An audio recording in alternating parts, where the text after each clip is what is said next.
제가 가끔 강의를 하면은 많은 분들이 이런 질문을 합니다. 당신 인생에서 가장 큰 투자는 뭐였습니까? 그리고 당신 재산은 얼마입니까? 이 두 가지 질문을 제가 많이 받거든요. 이 두 가지 질문을 받을 때마다 제 대답은요.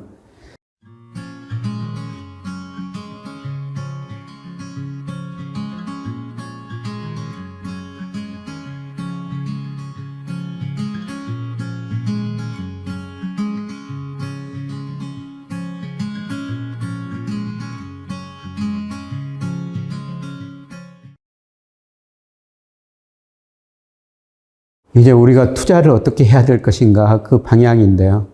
이거는 한국은행 통계청에서 매년가 가계금융복지조사 결과를 발표합니다. 이거는 작년 거예요. 그런데 우리나라 가구가 가지고 있는 평균 자산이 5억 3천만 원입니다. 물론 이거는 서울은 훨씬 더 높죠. 지방까지 전부 포함한 거예요.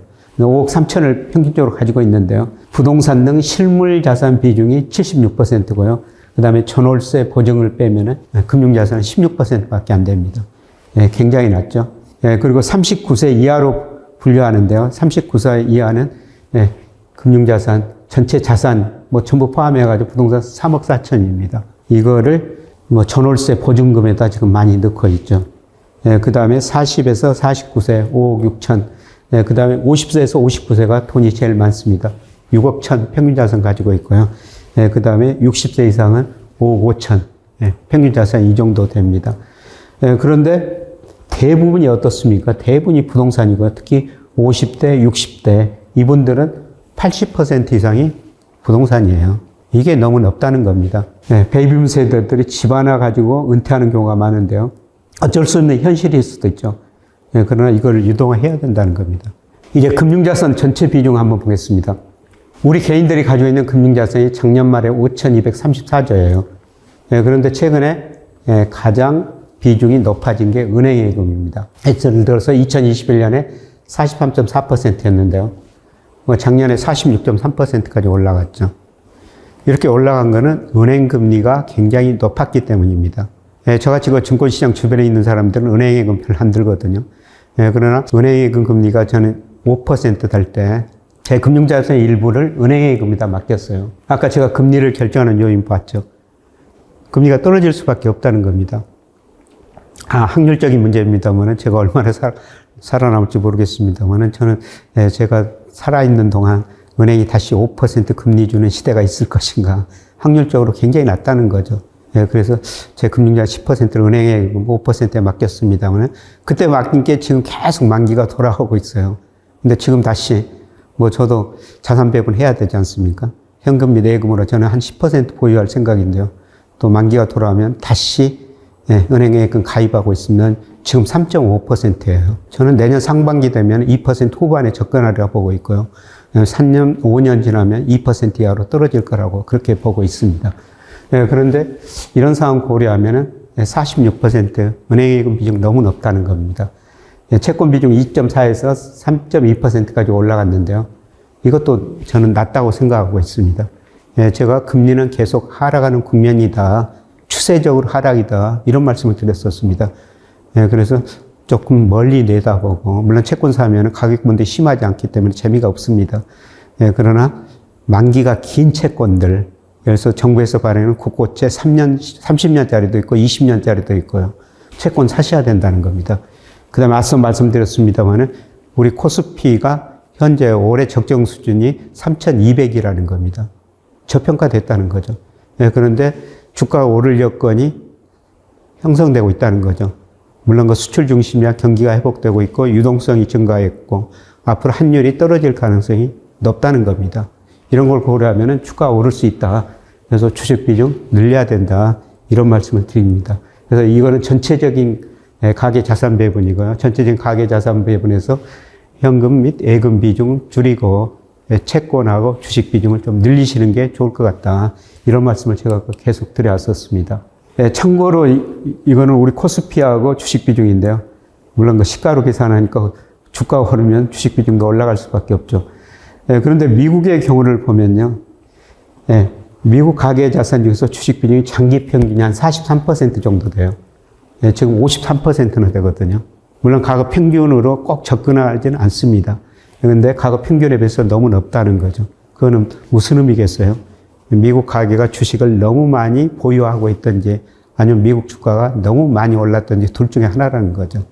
그래서 53%는 가격 평균에 비해서 높다는 겁니다.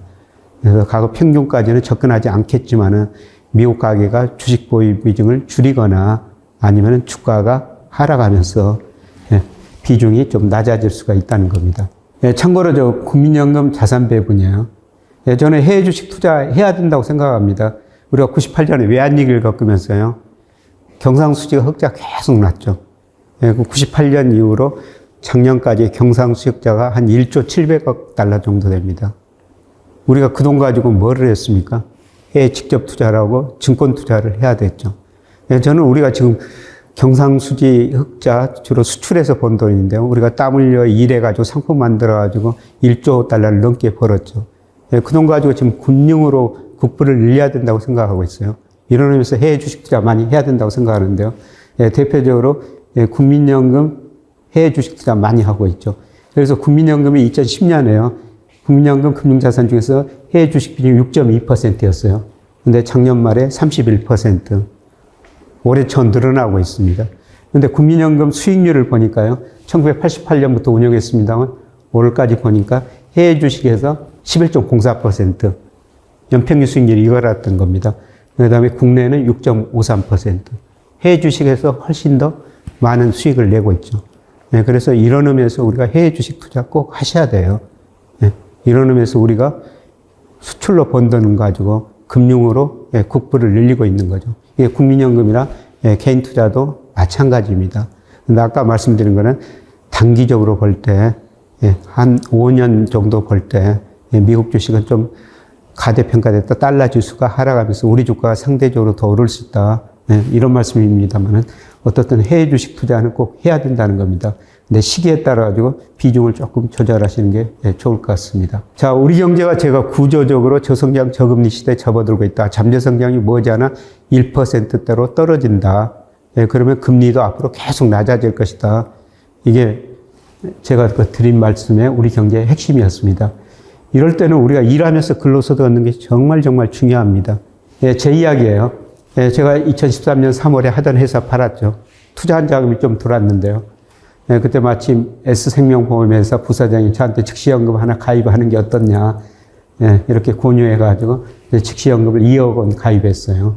즉시연금 가입하면 매월 얼마씩 주거든요. 2013년 3월에 가입했는데 4월에 51만 원을 받았습니다.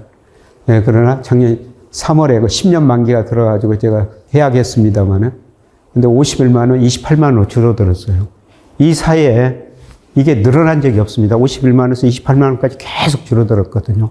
왜 그러냐면 보험회사는 주로 운용자산의 절반 이상을 채권으로 운용해요. 채권 수익률이 장기적으로 떨어졌다는 거죠. 이게 올라간 적이 없습니다. 근데 앞으로도 더 떨어질 거라는 거죠. 근데 어떤 의미예요? 제가 어떤 일을 해가지고 한 달에 30만 원 벌면은 금융자산 2억 가지고 있는 거나 똑같은 현금이라는 거죠. 현금 흐름이라는 거죠. 일하면서 근로소득 얻는 게 중요하다는 거죠. 여러분 회사 다니면서 한 달에 500만 원 월급을 받는다면요. 50억 혹은 임원 뭐 승진하고 1000만 원 받는다면은 100억 금융자산 가지고 있는 거나 똑같은 현금 흐름이라는 겁니다. 일하면서 근로소득 얻는 게 중요하다는 거죠. 일본이 우리보다도 저성장 저금리 시대에 먼저 접어들었었습니다. 한 일본 금융그룹 회장 이야기예요. 일본식 저성장 저금리 시대 대적과 불행한 일이지만 늙어 죽기 전까지 일해라. 음식하지 말고 아무거나 잘 먹어라. 우리 건강하게 오래오래 살면서 일하면서 근로소득 얻어야 된다는 겁니다. 근로소득 중요하다는 걸 다시 말씀드리고요. 보다 쉽게 말씀드려서 우리가 한 달에서 어떤 일을 해가지고 300만 원 버는 거는 그렇게 어렵지 않습니다. 근데 주식에서 300만 원 벌기 쉽지 않습니다. 근로소득 중요성을 다시 한번 강조드리고요. 제가 58년 개띠입니다만은 뭐 제 또래들 다 은퇴해가지고 놀고 있는 경우가 많죠. 뭐 제 선배들도 그렇고요. 근데 은퇴한 남자들 공통적으로 하는 이야기가 첫 번째 나갈 사무실, 두 번째 적당한 용돈이 있어야 된다. 이런 이야기를 공통적으로 합니다. 그러려면 어때야 되겠어요? 우리가 직을 오래오래 유지하면서 월급을 받아야 된다는 겁니다. 제가 근로소득 중요하다고 여러 번 강조했습니다. 근데 직이라는 게 영원한 게 아니죠. 반드시 직을 떠나가지고 업을 하나 마련해야 된다는 겁니다. 그래야지 나갈 사무실 적당한 용돈이 있다는 것이죠. 제가 한 방송에서 우리 국민들한테 다양한 업을 소개받고 저도 심사위원으로 참여해가지고 시상도 하고 그랬었습니다. 우리 국민들 정말 열심히 사시더라고요. 어떤 분 이야기예요? 은행 직원이었었는데요. 정년보다 3년 전에 은퇴합니다. 목수일을 배웁니다. 물론 목수일 쉽지 않습니다. 그냥 행복하다는 겁니다. 우선 은행 아침 정으로 시간 은행 시계에 안 맞춰도 된다는 겁니다. 나갈 사무실 적당한 용돈이 있다는 것입니다. 제 제자 이야기예요. 모 은행에서 환율이라는 업무를 담당했어요. 그래서 제가 이런 이야기를 했더니 저 야간대하고 나가지고 이론을 배우죠. 그래서 업무하고 이론하고 접목시켜가지고요. 경제 99%는 환율이다. 이런 책을 썼습니다. 제가 적극적으로 추천을 했어요. 근데 그 친구는 그 책을 써가지고 환율이라는 업을 가져버린 겁니다. 그래서 요새 애완시장 환율 불안하지 않습니까? 많은 데서 그 친구 찾죠. 그래서 우리가 직을 오래오래 유지하면서 그 가운데 공부해가지고 하나 업을 마련해야 된다는 겁니다. 그리고 모든 자산에 좀 기대 수익률을 낮추시는 게 좋을 것 같아요. 요새 제 이름을 사칭해가지고 많은 분들이 속으시거든요. 저한테 찾아오시고 이야기를 해보면요. 대부분 기대 수익률이 너무 높은 분들입니다. 기대 수익률을 낮추시면요. 그런 사이트에 가입도 안 하고 아마 투자도 안 하실 것 같습니다. 아까 우리 잠재 성장률보다 명목 잠생률과 코스피 수익률이 1%포인트 정도 높다고 말씀드렸습니다. 제가 우리 명목 잠재 성장률 추적해 보니까요. 현재 3.7% 정도 나와요. 그러면 코스피 기대 수익률은 5%, 6% 정도 될 거라는 겁니다. 그래서 이 정도 기대 수익률을 가지면요. 투기적인 투자는 안 하실 것 같고요. 정말 합리적으로 투자할 것 같습니다. 기대 수익률을 낮추시는 게 중요할 것 같습니다. 그럼에도 불구하고 제가 우리 주식 투자하라고 말씀드리는 거는요. 이런 것에 비해서도 지금 주가는 지나치게 저평가된 상태라는 겁니다. 그래서 3,200가구 그 뒤로 매년 코스피가 5년 5%, 6% 오른다. 그런 의미입니다. 어떻든 우리 잠재 성장이 하락한 만큼 우리가 기대 수익률을 좀 낮추고 일하면서 근로소득 얻는 게 굉장히 중요하다는 겁니다. 제가 공통적으로 아까 말씀을 드렸었습니다. 근로소득이 정말 중요하다. 일하면서 우리 월급을 받아야 된다. 이게 공통적인 대처법이라고 볼 수가 있고요. 그 다음에 제가 부자들도 금융회사 많이 만났습니다. 공통적으로 하는 이야기가 시대의 흐름에 당하지 말자. 개인한테 당하면 일부 자산을 잃을 수가 있다는 거죠. 근데 시대에 다르면 어떻습니까? 시대에 당하면 모든 자산을 잃을 수가 있다는 겁니다. 그래서 시대의 흐름을 아는 게 중요하고요. 그래서 제가 여러분한테 그 거시경제 흐름을 계속 선행지, 순환변동치, 일평균 수출 이런 거 가지고 거시경제 흐름을 말씀드리고 있지 않습니까? 그래서 연령에 관계없이 우리가 직을 가지고 있었고 업을 가지고 있었고 근로소득, 소득을 얻어야 된다는 겁니다. 그리고 시대의 흐름을 알아야 된다는 겁니다. 근데 조금 더 이제 좁게요. 우리 조 PD가 연령별로 이런 식으로 한번 좀 대응 방향을 정해주라. 이거는 개인에 따라서 다르고요. 그 다음에 투자 목적, 그 다음에 사이클에 대해서 다 다르죠. 그런데 저는 평균적인 현재 시점에서 말씀을 드리면요. 우선 30, 40대는 인적자산 개발하는 게 굉장히 중요하다고 생각하고 있어요. 제가 가끔 강의를 하면은 많은 분들이 이런 질문을 합니다. 당신 인생에서 가장 큰 투자는 뭐였습니까? 그리고 당신 재산은 얼마입니까? 이 두 가지 질문을 제가 많이 받거든요. 이 두 가지 질문을 받을 때마다 제 대답은요. 제가 회사 다니면서 박사학위를 했던 게 가장 큰 투자였습니다. 그때 공부했기 때문에 제가 학교 가서 학생들하고 같이 할 수도 있고요. 지금까지도 이런 자리에 쓸 수 있지 않습니까? 그게 가장 큰 투자였고요. 그 다음에 제 재산이 얼마냐?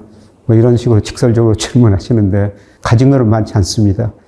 그러나 그런 질문이 나올 때마다 매달 수백만 원씩 남을 위해서 씁니다. 이런 식으로 대답을 합니다. 그런데 어떻든 30, 40대는 어떻습니까? 공부해가지고 공부하다 보면 어떻습니까? 회사에서 승진도 많이 하고 연봉도 많이 받을 수 있고요. 직을 하나 마련해 줄 수가 있다는 겁니다. 30, 40대는 적은 인적 자본 추산에 가장 많은 투자를 해라. 이런 말씀을 드리고 싶어요. 예. 그거는 제가 나중에 프로로 산다는 거, 이거 잠깐 좀 소개해 드리겠습니다. 그리고 금융자산 대표적으로 예금, 채권, 주식인데요. 뭐 30, 40대는 멀리 보고 100세까지 사실 거예요. 멀리 보고 주식 투자를 하시라는 겁니다. 그래서 현 시점에서는 저는 예금 한 10%, 그 다음에 채권 한 30%, 예, 주식 60% 정도 투자해도 될 거라고 이렇게 생각하고 있습니다. 그래서 좀 멀리 내다보고요. 예, 그런데 꼭 공부하고 투자를 하셔야 됩니다. 예, 그 다음에 50대는 예, 직을 이제 서서히 떠나는 시대죠. 회사에서 은퇴를 해야 되고요. 예, 꼭 그 업을 하나 예, 마련해야 할 시기라는 겁니다. 업은 뭐 다양할 수가 있죠. 제가 아까 제 제자 한유리라는 업도 이야기했고 목수라는 업을 이야기했습니다만은 꼭 업을 하나 준비하셔야 된다는 겁니다. 얼마 전에 그 유명한 MC 그 허참 씨라고요. 고인이 됐죠. 근데 이분이 죽기 전에 아내는이라는 노래를 불렀어요. 근데 아내가 외출하는데 어디 가냐고 물어보지도 못한다. 오후 되니까 저녁을 알아서 먹으라고 그런다. 그리고 얼마 전에 그 라디오 방송을 들었더니 어떤 주부 이야기입니다. 남편이 직장 다니면서 고생을 많이 했다. 은퇴하면 잘해드려야 되겠다. 마음을 이렇게 굳건하게 먹었는데 3개월 지나니까 짜증이 나기 시작하더라는 겁니다. 이 남편이 왜 집에만 있지? 그 남편분이 양치질을 하면서 칫솔을 세면대에다 두드리는 습관이 있는데 회사 다니면서는 들어줄만 했는데 지금 듣기 너무 힘들다. 네, 그런 농담을 하던데요. 50대는 직에서 업으로 전환하는 시기라고 보고 있습니다. 꼭 업을 하나 만들어 놓으시라는 겁니다. 물론 그러기 위해서는 30, 40대 준비를 좀 해야 되겠죠. 그 다음에 조금 더 안정적으로 자산을 운용해야 되니까요. 30대보다는 예금, 채권 비중 좀 늘리고 주식 비중 좀 줄이시는 게 좋을 것 같습니다. 그 다음에 60대는요. 아까 60대 84% 정도가 부동산이라고 그랬죠. 저는 이거를 유동화해야 된다고 생각하고 있어요. 좋은 수단이 뭡니까? 주택연금제도 있죠.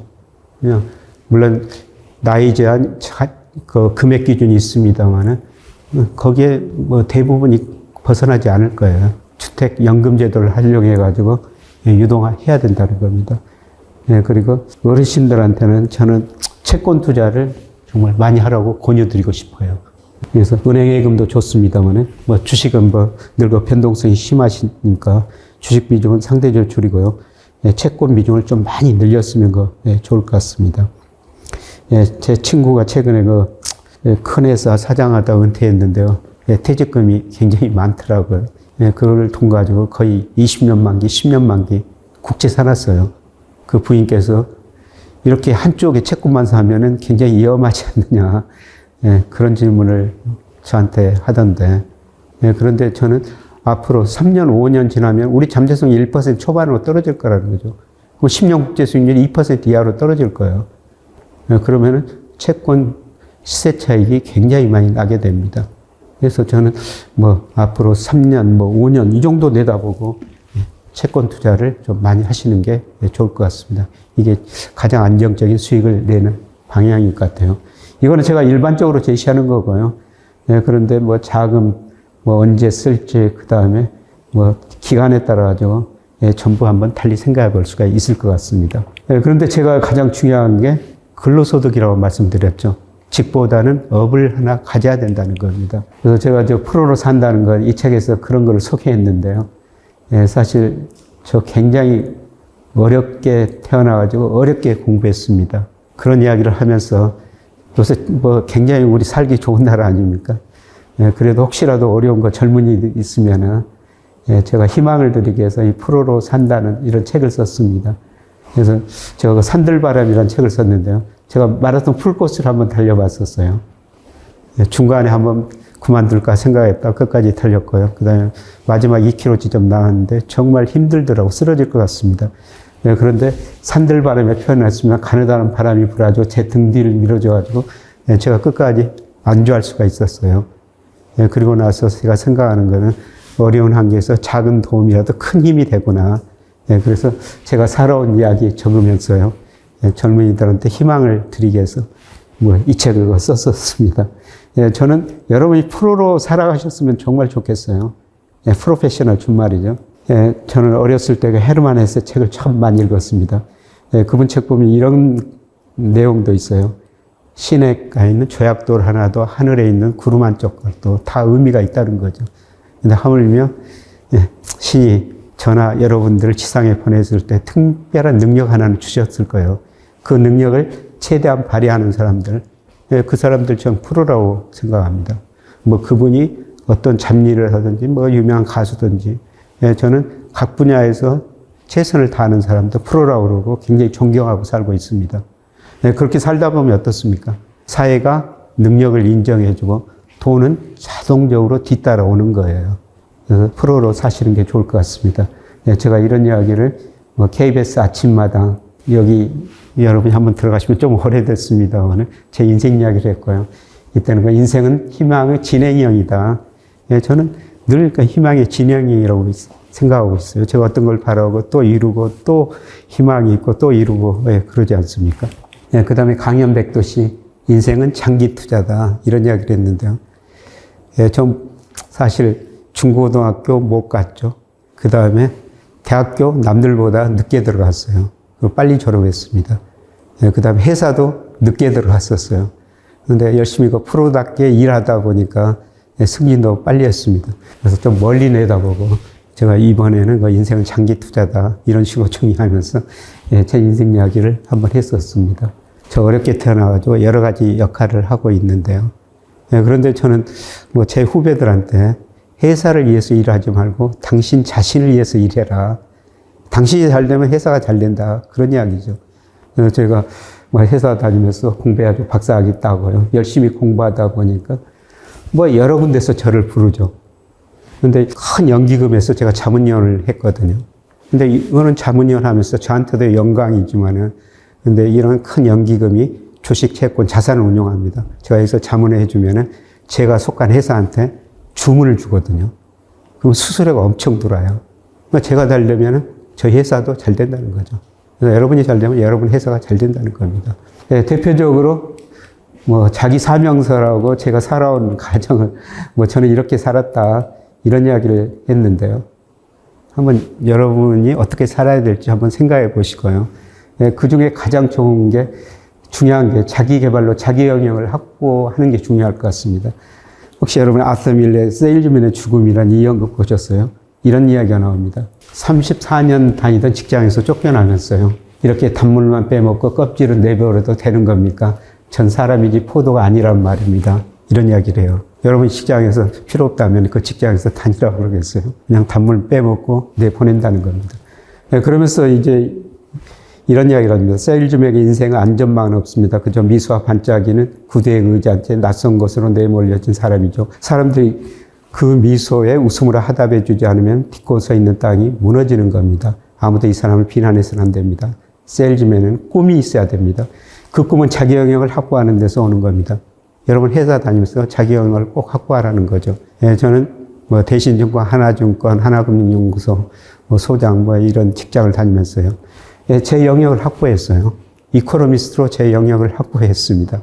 그래서 회사에서 뭐 승진도 빨리 시켜주고 연봉도 많이 올려주고 또 여러 회사에서 스카우트 제안도 많이 들어왔거든요. 그래서 여러분이 직을 오래오래 유지하면서 직을 가지고 있는다 공부해가지고 꼭 자기 영역을 확보하라는 겁니다. 회사에도 마찬가지입니다. 그래서 여러분 동료, 여러분 선배 혹은 여러분 회사 사장이 여러분 얼굴 봤을 때 그 사람한테는 뭐를 물어봐야 되겠다. 이 정도의 자기 영역을 확보하시라는 겁니다. 제가 앞서 저성장 저금리 시대 때는 근로소득이 정말 중요하다. 이런 말씀을 드렸습니다만 자기 영역을 확보하면 어떻습니까? 회사도 오래 다닐 수가 있고요. 그 직을 떠나서도 하나의 업을 가질 수가 있다는 것입니다. 그래서 공부하면서 꼭 업을 하나 가지셔야 될 것 같습니다. 물론 금융자산 투자도 많이 해야 되겠습니다만 꼭 공부하셔가지고 업을 하나 마련하시는 게 좋을 것 같습니다. 제가 강의 내용을 요약하면요. 단기적으로 우리 경제 사이클을 들어섰다. 우리 주가 저평가됐다. 3,200 시간의 문제지 간다. 그러나 이제 중기적으로 보면은 우리 경제가 구조적으로 저성장, 저금리 시대에 접어들었다. 저성장은 차별화다. 기업, 개인, 모든 자산가도 앞으로 차별화가 더 심화될 거예요. 그리고 이러한 과정에서 우리가 살아남아가지고 성장해야 된다. 예, 그러려면은 자기 개발, 자기 영역이 굉장히 중요하다. 이런 말씀을 드리고 싶습니다. 경청해 주셔서 고맙습니다.